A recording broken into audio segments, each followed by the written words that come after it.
पाकिस्तान वालों ने क्या किया था, इस पूर्वी पाकिस्तान के लोगों को इज्जत लूट लिया, मर्डर कर दिया, लाखों महिलाओं का बलात्कार कर दिया।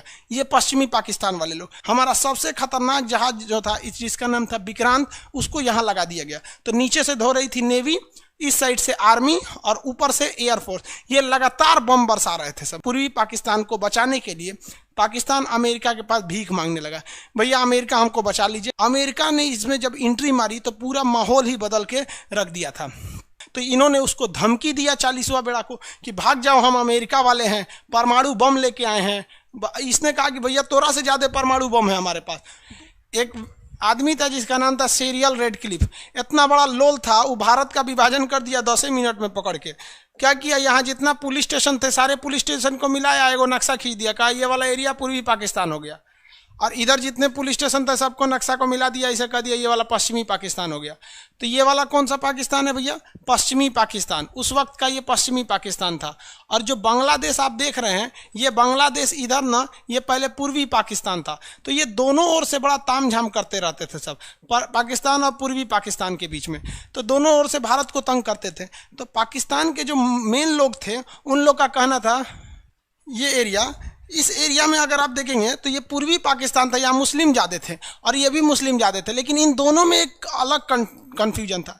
इन लोगों को लगता था, पश्चिमी पाकिस्तान वालों को, कि ये अच्छे हैं, ये ज़्यादा श्रेष्ठ माने जाते हैं, यानी इनको बहुत अपने आप को बहादुर और पढ़ा लिखा समझते थे। और ये वाले लोग खुद इन वाले लोगों को ये लोग अनपढ़ समझते थे, पूर्वी पाकिस्तान के लोगों को। तो पूर्वी पाकिस्तान वाले लोग काफ़ी ज़्यादा खफा रहते थे। इसी बीच क्या हुआ कि शेख मुजीबुर रहमान यहाँ से चुनाव जीत गए और चुनाव में इतना ज़्यादा वोट मिला कि उनको पश्चिमी पाकिस्तान वालों से भी ज़्यादा वोट मिल गया। तो यहाँ के शासकों ने शेख मुजीबुर रहमान को क्या किया था, बंधक बना लिया, जिस वजह से इधर बहुत ज़्यादा लोग भड़क गए थे। पाकिस्तान वालों ने क्या किया था, इस पूर्वी पाकिस्तान के लोगों को इज्जत लूट लिया, मर्डर कर दिया, लाखों महिलाओं का बलात्कार कर दिया। ये पश्चिमी पाकिस्तान वाले लोग। तो ये हम हिंदुस्तानियों से क्या करेंगे भाई, जब तुम लोग अपने देश में मार काट करोगे तो हम लोग तो भाई तुम्हारे दुश्मन ठहरे, हम लोग क्या कर पाएंगे। तो इस वजह से यहाँ के लोग परेशान हो गए। तो इंदिरा गांधी के पास आए थे शेख मुजीबुर रहमान। तो इंदिरा गांधी ने कहा था कि आप अपनी फ़ौज बनाइए, हम मदद करेंगे। तो यहाँ पर इन लोगों ने अपनी फ़ौज बनाया जिसका नाम था मुक्ति वाहिनी। मुक्ति वाहिनी को भारतीय सेना ने चारों ओर से मदद किया, नौसेना, वायुसेना, थल सेना, तीनों ओर से मदद किया गया। हमारी वायुसेना भी हमला की थी, थल सेना भी हमला की थी। थल सेना में जनरल जैकब जो थे, इनका प्लानिंग बहुत अच्छा था। निर्मलजीत सिंह अरोड़ा थे, सैम हारमूसजी, फ्रेमजी मानेकशॉ थे। तो उस समय थल सेना प्रमुख कौन थे, मानेकशॉ। मानेकशॉ ने जिम्मेदारी किसका दिया, निर्मलजीत सिंह अरोड़ा को। और निर्मलजीत सिंह अरोड़ा ने जनरल जैकब को अंदर भेजा था। जनरल जैकब ने बहुत खतरनाक प्लान बनाया और यहाँ पाकिस्तानियों को धोना चालू कर दिया। और जब यहाँ पाकिस्तानी धोआने लगे सब, तब इनको लगा कि भैया अब हम मदद कैसे मांगेंगे। और यहाँ इनको डबल लोग धो रहे थे, एक हिंदुस्तानी लोग धो रहे थे, दूसरा मुक्ति वाहिनी के लोग धो रहे थे। वहाँ पे लड़कियों का आप रेप करेंगे, मर्डर करेंगे। अपने देश में तो कोई आपको देश वाला मानेगा नहीं, तो बांग्लादेश के साथ बहुत ज़्यादा ही अत्याचार कर रहा था। तो इसमें भारत को भी फायदा हो गया। अब पाकिस्तान को लग गया कि हमारे हाथ से ये वाला एरिया जो पूर्वी पाकिस्तान है कहीं निकल ना जाए। तो इसने क्या किया, हथियारों की सप्लाई करना चालू किया पश्चिमी पाकिस्तान से। इस साइड से क्या किया, हथियारों की सप्लाई चालू किया। तो भारत ने नेवी लगा दिया। हमारा विमान वाहक पोत जिसका नाम था विक्रांत, उसको पूरी तरह से नीचे लगा दिया गया। और हमारे वायुसेना, नौसेना के जितने भी खतरनाक युद्धक जहाज थे, विमान वाहक बोट, पनडुब्बी इत्यादि को यहाँ लगा दिया गया। पाकिस्तानियों की जो सप्लाई चेन थी यहाँ की, इसको हम लोगों ने ध्वस्त कर दिया। हमारा सबसे खतरनाक जहाज जो था जिसका नाम था विक्रांत, उसको यहाँ लगा दिया गया। तो नीचे से धो रही थी नेवी, इस साइड से आर्मी और ऊपर से एयरफोर्स। ये लगातार बम बरसा रहे थे सब। लगातार बम बरसाने की वजह से यहाँ पर जो पाकिस्तानी थे, इनका रीढ़ टूटते जा रहा था। अब पाकिस्तान की इधर से सप्लाई नहीं हो पा रही थी। जो इधर पाकिस्तानी फौजी बचे थे, इन लोग को तो पूरा का पूरा इंडियन आर्मी, मुक्ति वाहिनी, नौसेना, वायुसेना मिलकर धो रही थी। पाकिस्तान को लगा कि भैया हमारे हाथ से पूर्वी पाकिस्तान चला जाएगा। तो ये जो था, पूर्वी पाकिस्तान को बचाने के लिए पाकिस्तान अमेरिका के पास भीख मांगने लगा, भैया अमेरिका हमको बचा लीजिए, हमारा ये वाला एरिया निकल जाएगा हाथ से। अमेरिका ने इसमें जब एंट्री मारी तो पूरा माहौल ही बदल के रख दिया था। और अमेरिका की एंट्री मारते बवाल हो गया बहुत भीषण, क्योंकि अमेरिका जैसे एंट्री किया तो अमेरिका की एंट्री करने के बाद कारण रूस की भी एंट्री फिक्स हो गई, क्योंकि रूस को हम लोग बचाए थे। याद कीजिए कि जब अमेरिका श्रीलंका में हम्बनटोटा बंदरगाह ले रहा था तो रूस ने भारत को कहा था कि अमेरिका को कैसे भी भगा दो। अब यहाँ पे एंट्री हो गई किसकी? अमेरिका की। अमेरिका ने यहाँ से अपने जहाज़ों को भेजना चालू कर दिया। इन जहाज़ों के ग्रुप का नाम था 7th फ्लीट, 7वां बेड़ा। इनमें 30-40 तो पानी वाली जहाजें थी और हमारा एक अकेला विक्रांत कैसे टक्कर लेता इन 30-40 जहाज़ों से। अब यहाँ से कौन सा बेड़ा आ गया? 7वां बेड़ा आ गया। इंदिरा गांधी का हालत खराब, क्योंकि 7वां बेड़ा अगर पहुँच जाता तो वो परमाणु बम लेके आ रहा था। तब इंदिरा गांधी ने कहाँ बोला? रूस में खबर किया कि भैया हम आपको बचाए थे ना, इसी का आज हमको खामियाजा भुगतना पड़ रहा है कि अमेरिका से हमारी सीधी दुश्मनी हो गई है, अमेरिका मारने आ रहा है, प्लीज़ हमको बचा लीजिए। तो रूस ने क्या कहा? कोई दिक्कत नहीं, हम भी यहाँ से जहाज़ों का ग्रुप भेज देते हैं। तो इसने भी जहाजों का ग्रुप भेज दिया। उसका नाम था 40वां बेड़ा, 40th फ्लीट। इसमें उससे भी खतरनाक जहाज थे। और चूंकि रूस हमसे ज्यादा करीब है, यहाँ 40वां बेड़ा ने आके अपनी सारी जहाजों को लगा दिया। जितना जहाज यहाँ लगा दिया, इतना ना भयानक नेवल ब्लॉकेज किया कि यहाँ डिगो गार्सिया से उनकी जहाजें नहीं उठ पाई। और जब ये 7वां बेड़ा यहाँ पहुँच रहा है तो उसको लगा कि भैया यहाँ तो 40वां बेड़ा पहले से पहुँचा हुआ है। तो इन्होंने उसको धमकी दिया 40वां बेड़ा को कि भाग जाओ, हम अमेरिका वाले हैं, परमाणु बम लेके आए हैं। इसने कहा कि भैया तोरा से ज़्यादा परमाणु बम है हमारे पास, 200 से ज़्यादा परमाणु बम लेके हम आए हैं, तुमसे ज़्यादा खतरनाक परमाणु बम है। तो कहा कि भाई तो डरने वाला नहीं है। और इसने क्या किया? अपने ऊपर एक ऑटोमेटिक हथियार सेट कर दिया जिसे कहा गया पैट्रियट मिसाइल। ये मिसाइलें इतनी खतरनाक थी कि अगर दुश्मन ज़्यादा करीब आएगा तो ऑटोमेटिक अलार्म बजाने लगेगा, और करीब आएगा तो जहाज के कैप्टन पायलट सबको अलार्म बजाने लगेगा। और अगर इनकी जहाजें 100 किलोमीटर तक के अंदर आ गई तो अपने से मिसाइल निकाल के मार देगा। तो इनको तो पहले ही डर हो गया कि इन्होंने कौन सी मिसाइल लगा रखी है, पैट्रियट मिसाइलों को लगा रखा है। और पैट्रियट मिसाइल लगा देने की वजह से यहाँ पे बहुत ज़्यादा दिक्कत हो जाएगा। किसको?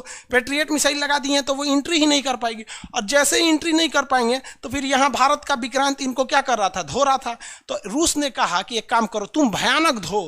तो हमारी आर्मी, एयरफोर्स, नेवी यहाँ धो रही थी। अब पाकिस्तान को इधर से तो भयानक धूल चटाया गया, इधर से भी धो, पाकिस्तान पिटाते रह गए यहाँ पर। और यहाँ पर रूस और अमेरिका ये आमने सामने। हम लोग को किसने रोक दिया? हम लोग को किसने बचाया? रूस ने। और अंततः अमेरिका को यहाँ से वापस जाना पड़ा ये कह के कि we are too late, Pakistan तुम अपने से समझो। अब पाकिस्तान का तरीका ही तो बवाल हो गया यहाँ पर। अब क्या समझेंगे? तब पाकिस्तान ने लगा कि अब हमसे हाथ से ये पूर्वी पाकिस्तान चला जाएगा। तो पाकिस्तान ने सोचा भारत को दूसरे जगह पे घेर लेते हैं। तो पाकिस्तान सोचा कि यहाँ पे हम भयानक युद्ध कर देते हैं, भयानक युद्ध होगा तो भारत का ध्यान उधर से इधर हटेगा। तो इसने यहाँ पर अपने 6000 सैनिकों को भेज दिया। कितने सैनिकों को भेजा? 6000 सैनिकों को। चूंकि यहाँ भारत के केवल 120 सैनिक थे, 120 सैनिक थे, और उसने कितने सैनिक भेजेगा? 6000। और यहाँ पर हमारे थे कौन थे भाई? तो हमारे यहाँ सिख रेजिमेंट थी। अब सरदार जी थे यहाँ पर, सरदार कुलदीप सिंह चांदपुरी। और कुलदीप सिंह चांदपुरी 120 सिख रेजिमेंट को लेकर रेडी थे। अभी लोग को पता है ये लोग 1.25 लाख के नीचे बातें नहीं करते हैं।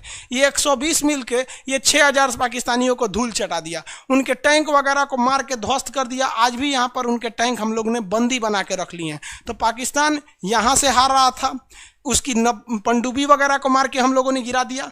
और यहाँ पर पाकिस्तान जो था, पाकिस्तान के 6000 सैनिक यहाँ मरे, अमेरिका वापस चला गया, पाकिस्तान को हार का सामना करना पड़ा। और हाल ये हो गया कि पाकिस्तान में यहाँ पर खड़े हुए 93,000 फौज, 93,000 फौज ने आत्मसमर्पण किया, सरेंडर किया कि भारत हमको माफ़ कर दो, जिंदा छोड़ दो हमको। तो भारत ने यहाँ 93,000, सोचो भैया, हमारे यहाँ 120 फौजी ने सरेंडर नहीं किया और तुमको धूल चटा दिया, और यहाँ तुम्हारे 93,000 फौजी ने सरेंडर कर दिया।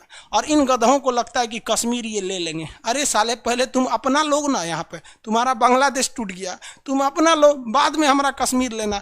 वो तो हम लोगों ने यूएनओ में केस कर दिया, वरना कब का हम लोगों ने फरियाद दिए रहते कश्मीर का इशू, वरना आज लटका रहता। पूरी दुनिया में सबसे बड़ी हार अगर किसी के नाम पर है तो वो Guinness book of world record में है कि दुनिया में आज तक किसी भी देश की 93,000 फौज ने सरेंडर नहीं किया। भारत ने इनको स्कूल में बांध के रखा और पाकिस्तान से लिखवाया कि बोलिए कि अब पाकिस्तान के 2 टुकड़े हो गए, एक का नाम हो गया बांग्लादेश, दूसरा का हो गया पाकिस्तान। तो ये पाकिस्तान लिखा है। और हम कभी कभी यूट्यूब पे वीडियो बनाते हैं ना, तो पाकिस्तानी सब कमेंट क्या करता है, सब तुम हिंदुस्तानियों को हम सबक सिखाएंगे, कश्मीर लेके रहेंगे। हम मन में आता है बस हम एक ही कमेंट करते हैं, भैया 1971 याद करो, वरना हमारे 120 फौजी तुम लोग को यहाँ धूल चटा दिए। हिंद महासागर में इतना दौड़ा दौड़ा मारा गया जिसका कोई हद नहीं। यहाँ पूर्वी पाकिस्तान में मुक्ति वाहिनी की क्या हो गई, जीत हो गई, और शेख मुजीबुर रहमान क्या बने, वहाँ के राष्ट्रपति प्रधानमंत्री बने। लेकिन पाकिस्तान दगाबाजी से तो बाज नहीं आएगा, आतंकवादी घटना में मरवा दिया। आतंकवादियों से किनको मरवा दिया, शेख मुजीबुर रहमान को मरवा दिया। आज उन्हीं की बेटी बैठी हुई है, क्या नाम है, शेख हसीना, जिनका भारत से बहुत अच्छा संबंध है। तो 1971 की लड़ाई हुई जिसमें हम लोगों ने मुक्ति वाहिनी सेना को खड़ा किया, और 1972 में पाकिस्तान ने अंततः यह स्वीकार कर लिया कि अब पूर्वी पाकिस्तान उसका नहीं है, अब वो एक देश बन चुका है। तो क्वेश्चन पूछा था, पाकिस्तान ने बांग्लादेश को एक देश के रूप में कब स्वीकार किया था, तो 1972 में। लड़ाई कब हुई थी, 71 में। समझ में आ गया कि नहीं आ गया? सोचिए, यहाँ हमारे 120 फौजी पाकिस्तान में उन लोग को घुसने नहीं दिए। जब राजस्थान पढ़ाएंगे ना तब बताएंगे यहाँ पर। तो आज जो आप बांग्लादेश देख रहे हैं, पहले वो किसका था, पाकिस्तान का। तो बहुत बेहतरीन प्रधानमंत्री थी इंदिरा गांधी, जिसका हद नहीं, जिसने इसको जिता दिया। समझ में आ गया? 1971 में। आगे बढ़ जाए, बहुत बेहतरीन प्रधानमंत्री थी। हम एक न्यूज़ देख रहे थे तो जिसमें एक आदमी क्या कह रहा था कि 1971 का भारत ने युद्ध इसलिए जीता क्योंकि उस समय बीजेपी विपक्ष में थे। अरे भैया, बीजेपी का गठन हुआ था 1980 में, उससे 9 साल पहले ये घटना हो चुकी थी। देखिए, कांग्रेस में सबसे बेहतरीन प्रधानमंत्री अगर कोई था तो वो इंदिरा गांधी थी। बाकी नेहरू के अंदर दूरदर्शिता नहीं थी, विश्वास बहुत ज़्यादा कर लेता था, बहुत खतरनाक। अब आप बताइए, अगर इंदिरा गांधी ये कदम नहीं उठाई रहती तो आज ये क्या रहता, पूर्वी पाकिस्तान। और आपको पता है क्या होता कि ये वाला एरिया में पाकिस्तान ये एरिया किसको दे देता, आप आइडिया लगाइए, चाइना को दे देता। और चाइना यहाँ पे भी आके अपनी फौज खड़ा कर लेता। और ये फौज खड़ा करने के बाद हम लोग 3 ओर से घिर जाते लोग, इधर से भी घिर जाते लोग, और इधर से तो अभी घिरे, और ऊपर से चाइना से। भारत को इतना टॉर्चर करता, इसलिए इंदिरा गांधी ने इसको बहुत बेहतरीन ढंग से भांप लिया और उसने पहले ही इसको तोड़ दिया। और वो उस समय युद्ध के उस समय सेना प्रमुख कौन थे, मानेक शॉ थे। क्या थे, मानेक शॉ। पूरा नाम था सैम हारमूस जी, फ्रेम जी, जमशेद जी, मानेक शॉ।